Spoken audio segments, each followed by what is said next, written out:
Hi guys, how are you all? Welcome back to Empower. Guys, आज हम बात करने वाले हैं बहुत ही इम्पॉर्टेंट टॉपिक की, which is known as self love.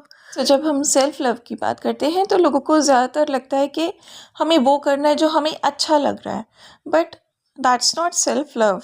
अगर हमें कुछ भी गलत खाने का मन कर रहा है या कोई गलत काम करने का मन कर रहा है और हम वो करते हैं, तो ये सेल्फ लव नहीं है। सेल्फ लव का मतलब होता है कि हमारे लिए जो रियलिटी में अच्छा है, जो असली में हमारे लिए अच्छा है, हम वो करें। जैसे कि अगर हमें अपनी लाइफ में डिसिप्लिन सेटअप करना है और हम उसे सेटअप करते हैं, दैट इज़ सेल्फ लव। अगर हमें अपनी हेल्थ के लिए कुछ बेटरमेंट करना है और हम उस बारे में एक्शन लेते हैं, तो दैट इज़ सेल्फ लव। अगर हमें अपनी लाइफ में कोई सही डिसीजन मेकिंग करनी है, लेकिन अभी तक हम उससे डर रहे थे, लेकिन now we are taking step towards it, we are planning it and we are focusing कि सही डिसीजन मेकिंग कैसे करना है और उस दिशा में एक सही स्टेप लेने जा रहे हैं, दैट इज़ सेल्फ लव। तो सेल्फ लव हमेशा यही होता है कि हमारे लिए बेसिकली जो अच्छा है, जो सच में हमारे लिए सही है, हम वो स्टेप लें। सो ओवरऑल सेल्फ लव का मतलब है कि अगर आपको कहीं कुछ गलत लग रहा है, वो काम मत करिए। अगर आप कहीं कंफ्यूज्ड हैं, जैसे कि आपके मन में कोई और बात है और जो आपको सजेशन मिल रही है किसी बहुत ही क्लोज वन से, वो सजेशन बिल्कुल अपोजिट है and you are getting confused, in that case you can balance the things और आप थोड़ा सा टाइम लेकर चीज़ों को ऑब्जर्व करके एक सही कंक्लूजन पर पहुंच सकते हैं। जो भी आप कहना चाहते हैं एग्जैक्टली दूसरों को वही बात करिए। किसी को प्लीज़ करने के लिए या खुश करने के लिए कुछ भी मत कहिए। कभी भी लोगों को प्लीज़ करने के लिए कोई भी ऐसा काम मत करिए जो कि बाद में आपको गिल्ट की फीलिंग दे। हमेशा अपने इंस्टिंक्ट्स, अपनी इंट्यूशन को ट्रस्ट करिए। कभी भी अपने बारे में या दूसरों के बारे में गलत मत बोलिए। कभी भी अपने ड्रीम्स पर गिव अप मत करिए। हमेशा अपनी एम्बिशंस, अपने गोल्स को अचीव करने की कोशिश करिए।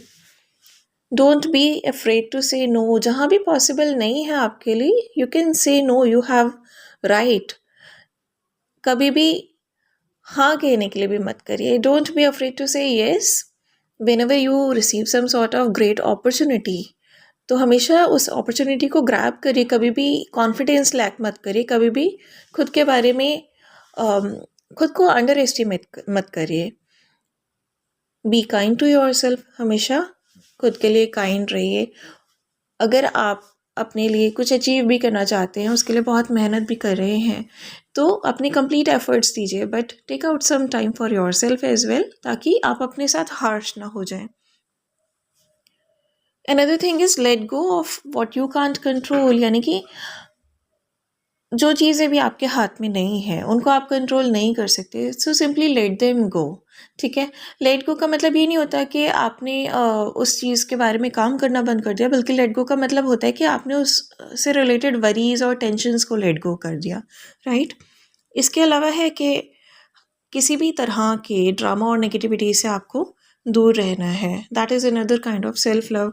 कोई भी पर्सन जो आपकी लाइफ में ड्रामा क्रिएट कर रहा है या नेगेटिविटी की तरफ आपको ड्रैग करता है, स्टे डिटैच्ड, या फिर अगर पॉसिबल हो तो create some sort of distance.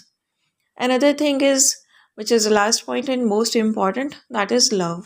Love yourself and love others. खुद को प्यार करते हुए आप एक पॉइंट पे, उस मुकाम पे आ सकें जब आप दूसरों की भी हेल्प कर सकें। दूसरों को, जिनको आपकी ज़रूरत है बेसिकली, उनकी भी आप हेल्प कर सकें और अपना लाइफ पर्पस या सोल मिशन जो है वो एकम्प्लिश कर सकें लाइफ में। सेल्फ लव का मतलब है कि हम अपने आप को इतना खुश रखें, इतना कंटेंटेड रखें कि हम अपने आप को इस तरह से एक्सेप्ट कर पाएँ ताकि हम दूसरों को भी अच्छे से एक्सेप्ट कर पाए, उनकी सिचुएशंस को भी अच्छे से समझ सकें। जब हम अपनी सिचुएशंस को प्रॉपरली एक्सेप्ट करते हैं, तभी हम समझ पाते हैं कि दूसरे पर्सन भी किसी सिचुएशन में हो सकते हैं, उनके साथ भी कोई इश्यूज हो सकते हैं। हम एक बड़े पर्सपेक्टिव से उनकी पोजीशन भी समझने की कोशिश करते हैं। तो self love is very important. अब जब हमें ये देखना है कि अकॉर्डिंग टू सेल्फ लव हमें वो हर चीज़ करना इम्पॉर्टेंट है जो हमारे लिए सही है। ठीक है। That will be the way कि हमें किस तरह से फंक्शनिंग करनी है लाइफ में, किस तरह से मूव करना है लाइफ में।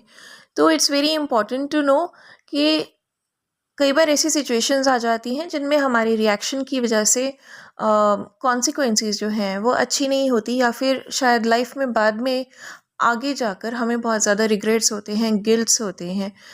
तो we have to make sure कि हम ऐसी सिचुएशंस में सेल्फ लव को फॉलो करते हुए चलें। हम अ, इस तरह से रिएक्ट ना करें कि सिचुएशन जो है और ख़राब हो जाए।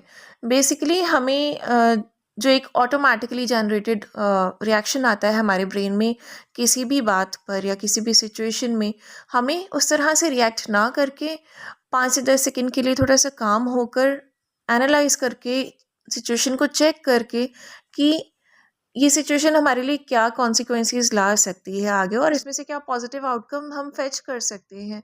ये सब चीज़ें 5 से 10 सेकंड के लिए सोच के देन हम काम माइंड से आगे रिस्पॉन्ड कर सकते हैं। तो इस तरह से बिहेव करने की जब हमारी प्रैक्टिस हो जाती है, हम एक काम माइंड से रिस्पॉन्ड करने लगते हैं, तो ऐसी बहुत सारी सिचुएशंस हमारी लाइफ में प्रॉब्लम नहीं क्रिएट कर पाती, जिनमें रिएक्ट करने से हम शायद प्रॉब्लम में आ सकते थे। रादर हम ये समझ पाते हैं कि इस सिचुएशन में या कोई भी सिचुएशन क्यों ना हो, हम उसमें बेस्ट आउटकम कैसे निकाल सकते हैं, उसमें पॉजिटिव रहकर उस सिचुएशन की पॉजिटिविटी कैसे निकाली जा सकती है। लोग कहते हैं कि रिएक्ट करना बहुत ही नेचुरल चीज़ है, बट सेल्फ लव सीज to respond with calm mind, with peaceful mind, and not to react suddenly, right. जैसे कि आपने सुना होगा कि अगर हमारा खुद का कप एम्प्टी है तो हम सामने वाले पर्सन को कैसे उस कप का कंटेंट ऑफर कर पाएंगे। बिल्कुल इसी तरह से अगर हम खुद अपनी लाइफ में अनहैप्पी हैं, सैड हैं या अनसेटिस्फाइड हैं, तो कैसे हम सामने वाले पर्सन को खुश रख पाएंगे। इन अ लॉट ऑफ केसेस हम कोशिश करते हैं कि सैड होते हुए भी, अनहैप्पी होते हुए, अनसेटिस्फाइड होते हुए भी, जो भी हमारा पार्टनर होता है, ड्यू टू अटैचमेंट हम कोशिश करते हैं कि उनको हम किसी भी तरह से खुश रख पाएँ, उनको हम सेटिस्फाई कर सकें, उनको हम हमेशा खुशियाँ देते रहें।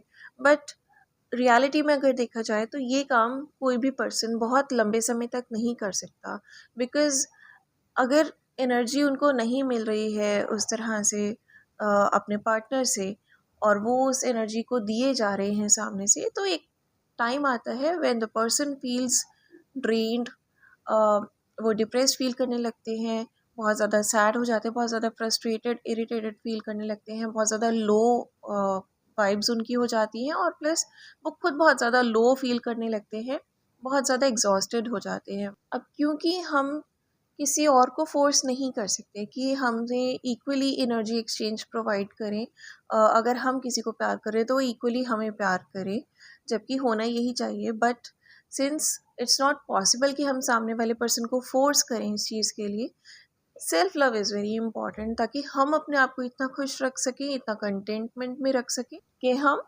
अपने पार्टनर को भी उतना ही खुश रख सकें। सो अब जब हमें क्लैरिटी है कि सेल्फ लव एक्चुअली क्या है, तो हमें ये ध्यान रखना है कि अब से चाहे कैसी भी सिचुएशन हो, कोई भी सिचुएशन क्यों ना हो, हमें अपना पीस ऑफ माइंड, अपने दिल का चैन, अपने मन का सुकून खोना नहीं है।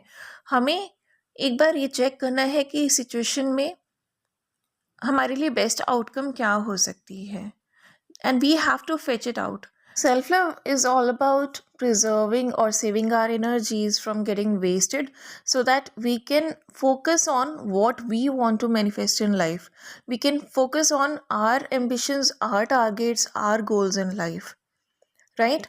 And of course, behaving intelligently.